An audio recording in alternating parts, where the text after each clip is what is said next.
Eto na nga mga chong, marami tayong basketball updates. Jericho Cruz, may sinabi kay Japet at Barangay Ginebra. Maverick Ahanmisi, ansang hero ng Barangay Ginebra ngayong semifinals. Ngayong semis nga mga chong, ay napakaganda ng ipinapakitang performance ng mga players ni Coach Tim Cone. At isa nga sa mga nakapagpapakita ng magandang performance ay itong kanilang gwardya na si Maverick Ahanmisi. Aminin na natin mga chong na maraming Barangay Ginebra fans na hindi gusto itong si Maverick Ahanmisi dahil hindi nga naging maganda yung kanyang performance nitong mga nakalipas na conference. Pero ngayong Governors Cup nga mga chong, especially ngayong PBA Playoffs, ay pinapatunayan nitong si Maverick Ahanmisi na hindi nagkamali sa kanya ang Barangay Ginebra dahil ramdam na ramdam nga yung kanyang presensya. Consistent at reliable nga ang kanyang performance. Nung nakalipas na Game 1 ay nakapagtala ng 9 points itong si Maverick at lahat nga ng puntos na yan ay galing sa crucial minute na naging dahilan kung bakit nila nakuha yung panalo. Pagpasok ng Game 2 ay nakapagtala itong si Maverick Ahanmisi ng 15 points. Crucial rin yung naging performance niya dyan dahil sa kanyang free throw ay umabot ng overtime ang laro. Ang kaso nga lang, nabigo silang makuha yung panalo matapos siyang ilabas ni Coach Tim sa overtime. At sa kakatapos lang na Game 3 ay nakapagtala ulit ng 15 points ang nasabing gwardya at malaking porsyento sa ipinuntos na yan ni Maverick ay galing sa 3-point area. Isa nga siya sa sinasandala ni Coach Tim pagdating sa 3-point area dahil sa taas ng kanyang 3-point shooting percentage. Bukod sa maganda ang inilalaro nitong si Maverick pagdating sa 3-point area ay nandoon nga rin yung kanyang hustle pagdating sa depensa. Yan nga yung hindi natin nakita kay Maverick nitong mga nakalipas na conference. Siguro ay nag-a-adjust pa siya nung mga panahon na yon, pero yung pinaka naging malaking epekto talaga kung bakit maganda yung inilalaro ngayon nitong si Maverick Ahanmisi ay dahil bago na yung playing style na ginagamit ni Coach Tim sa kanyang kupunan. Dahil nitong mga nakalipas na conference ay mabagal at kay Stan lang talaga nakasentro yung kanilang opensa. Ang resulta ay hindi nga nagkakaroon ng opportunity yung mga players ni Coach Tim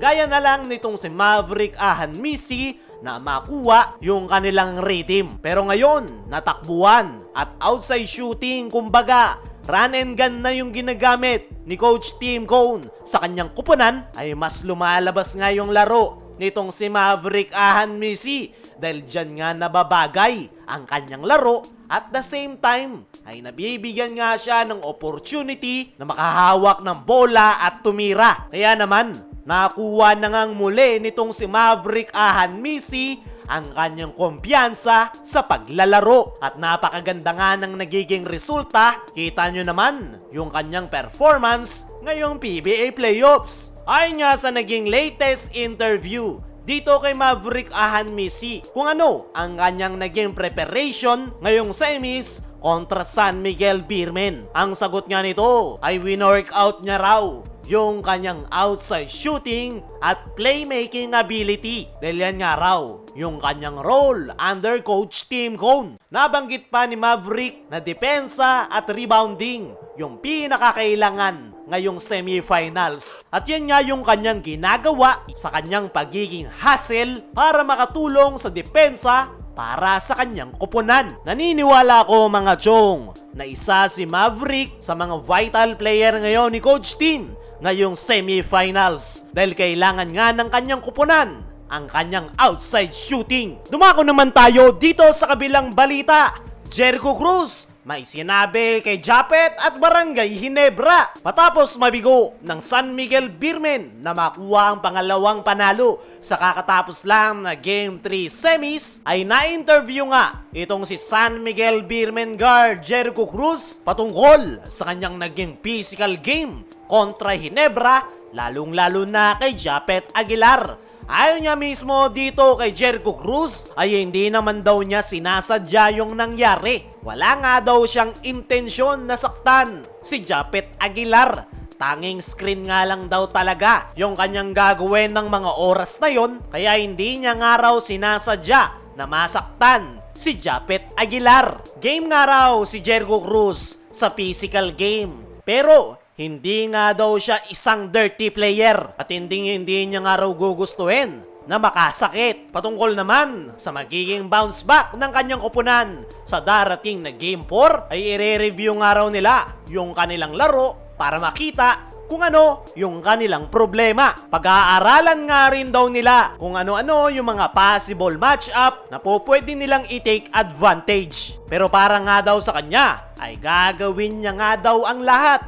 Makuha lang ang panalo at napaka-importante nga raw ng paparating na Game 4 para sa kanilang koponan. At hindi nga raw nila hahayaan na madalawahang sunod sila ng Barangay Ginebra. Para sa akin mga Jong, ay hindi na bago yung physical at dirty game nitong si Jericho Cruz. Palagi nga siyang involved sa usapin na yan at noong game 2 nga ay inangasan niya si RJ Abarrientos na para bang naghahamon ng away. At yung pinaka-latest ay si Japet Aguilar kung saan siniko nito yung sikmura ng Ginebra big man. Kaya mga Chong, ano ang masasabi nyo dito sa physical at dirty game ni Jericho Cruz? Ano rin yung masasabi nyo sa ansang hero ng Ginebra na si Maverick Ahan Misi? I-comment mo lang dyan sa ibaba.